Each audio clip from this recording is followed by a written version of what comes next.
Hello students, welcome to the online session. What the subject of industrial safety? We have started module number 3. We have completed module number 1 and module number 2. Yes. So we already started module number 3 where we have discussed the wears, types of wears, causes of the wears, effect of the wear on the machine, then method to reduce the wears. Then we have already discussed the lubrication, types of lubrication, methods for the lubrication. So this all thing is been discussed in the previous sessions. So today we will proceed further in the module number 3. That is the type of the corrosion.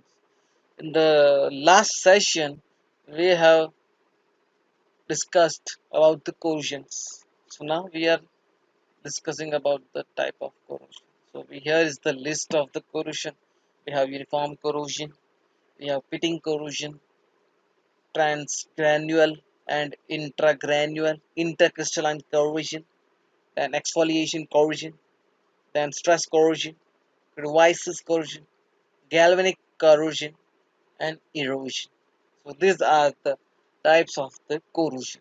Now let's discuss brief in for this such kind of corrosion. So first type is uniform corrosion. The name only suggests when the corrosion is being occurred in a uniform way.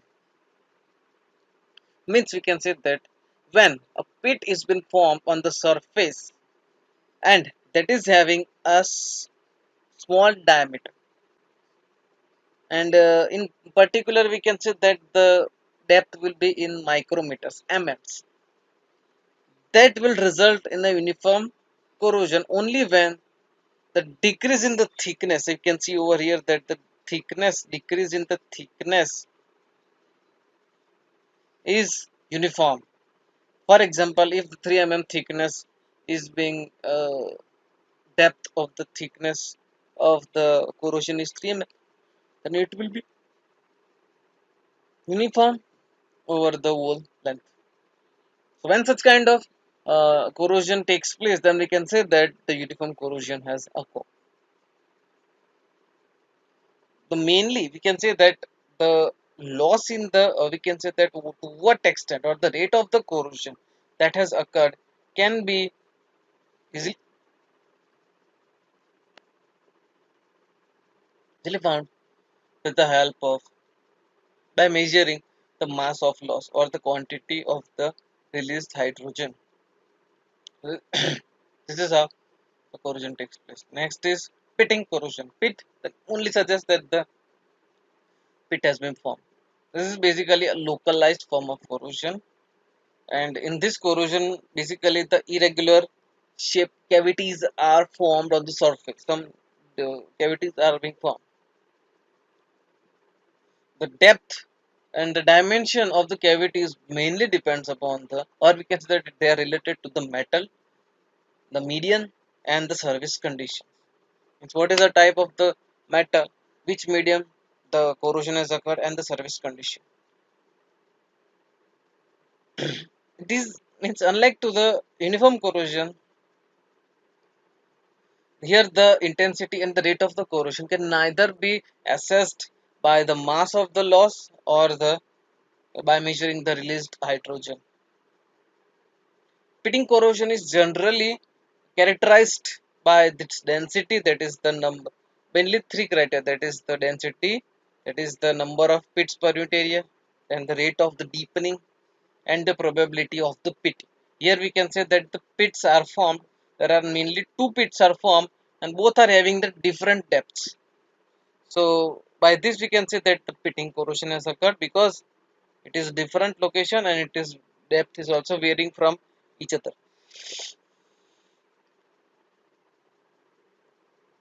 Next is transgranular and intragranular intercrystalline corrosion.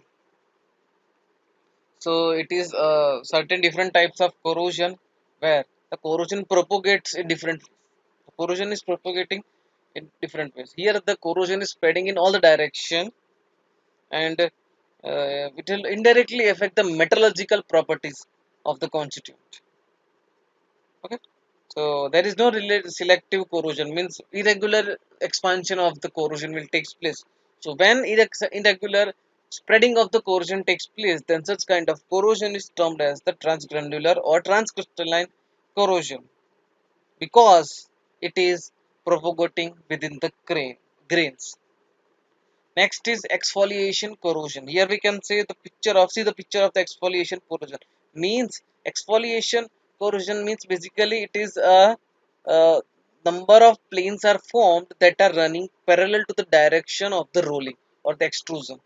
So when such kind of corrosion takes place, means when the corrosion is parallel to the line or rolling or the extrusion, then we can say that exfoliation corrosion is taken place. Here between these planes, many, here we can say that the two planes are being there, and between them there are small thin sheets of sound metals that are not attacked but gradually pushed away from because of the swellings. They are pushed away because of the swelling, and peeling off has taken place, and hence we can say that when the peeling off or the expansion has taken place of the corrosion line, then we can say that the exfoliation corrosion has occurred. Here the metal will generally swell, and that will result into a spectacular form of the corrosion. Next is the stress corrosion. The name only suggests stress. The stress means you can see that corrosion is also under the stress, and generally the stress is mainly because of the loading, and because of the loading mechanical stresses are developed, and hence we can say that the stress corrosion is generally formed because of the bending and the tension and the corrosive environment. So because of this mechanical and stresses, the corrosion can take place. We all know that once the corrosion takes place, then its protecting capacity will be reduced. And if it is already being stressed because of the loading, and if the tension, the compression has occurred, then there is a further reduction in the strength or the load taking capacity of the metal. And then as a result, corrosion takes place, and that is the corrosion, that is the stress corrosion. Each of these parameters would not have significant effect on the resistance of the metal and would have not effect at all. Crevice corrosion. Crevice means cracks, and generally the cracks are being found near the joints. Means near the riveting, near the bolting, near joints under various deposits. So when the this kind of crevices are found because of the corrosion, then such kind of crevices is termed as the crevice corrosion. They are very much thin, they are very much tiny, they are, it is very much difficult to identify that where these crevices are. Okay, and then generally the fluid that is flowing through that pipe will get spill out, and the covering will not be able to make a continuous flow, so it will spoil outside the pipe, and as a result this fluid will come in contact with the surface, and once it comes in contact with the surface, then corrosion will take place. So the corrosion when occur by this, then we can say that such corrosion is termed as the crevice corrosion. Next is galvanic corrosion. So mainly the galvanic corrosion mainly takes place because of the dissimilarity of the metal on the surface. So when the two surfaces that are dissimilar to each other are in direct contact with the conducting liquid or experience, shows that one of the two may get corroded. Here we can say that there is a two metal that are of different properties, so less noble metal has got corroded. So such kind of the corrosion that is taking place because of such conditions is termed as the galvanic corrosion. One metal here will get corroded, but the another metal will not get corroded, and another metal will be protected. So yes, the corrosion, this corrosion is different from another's, and the intensity of the one corrosion will not affect the intensity of the occurrence of the another. Means both are individual. If one part of substance has got corroded, then the another part will not get corroded because the first part has got corroded. So there is no interrelation between the two surfaces for getting being corroded. They are individually getting corroded. Next is erosion. Erosion, so when the corrosion is taking place because of the fast moving particles, when the fast moving particles comes in contact with the surfaces, then some delamination of the surface will get takes place because of the abrasion or the fast moving of the particles. When the surface is get come in, when the particle comes in contact with the surface, then some part of the surface will move out or it get delaminated. So there will be a depressions form because of this moving particles. So when such kind of corrosion is taking place, then it is termed as the erosion. And mainly the main factor that is causing this is the speed in the flow. Okay, this mainly takes place in the scratches, gullies, undulations, pipes where flow of water or the sludge or the soil water is taking place and which has many particles, many solid particles into it. So ultimately, the pipes, the surface, inner surface will get corroded. Ultimately, the root taking capacity of that pipes will get reduced. So this is Professor Akash R. Suthar. You are in the online session for the subject of industrial safety. Thanks for attending my session. See you in the next session.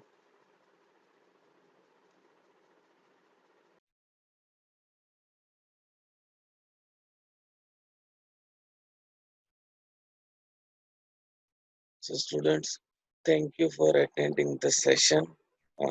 Here, this is ending of the session. At the end of the session, the uh, uh, this PDF is attached to the session. The PDF will be in the form of a link. On clicking on this link, you will be getting a PDF, and there you will be getting the questions regarding our session, or this session. So do find the link which will be given in the description of this video, and by doing so you can have the you can get to know how what kind of question can be asked in the exam. uh, what are the type of question, what are the types of the MCQs that can come, what are the short questions that can come, what are the brief questions that can come. So by this, to have an exercise of such type of question, I have attached the MCQ. Sorry, this it's as an kind of assignment sheet or a kind of a quiz is being added in the link. So do find the link and to find the questions, try to solve it.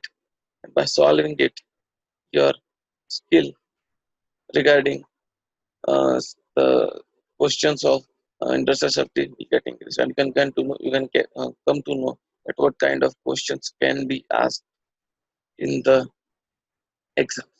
Yes, do find the link that is given below it. And yes, you can ask the questions through mail or any kind of. You can send me your questions. You can send me your doubts. I will try to solve it. So do find it. And thanks for attending this session. This online session is very much useful for distance education.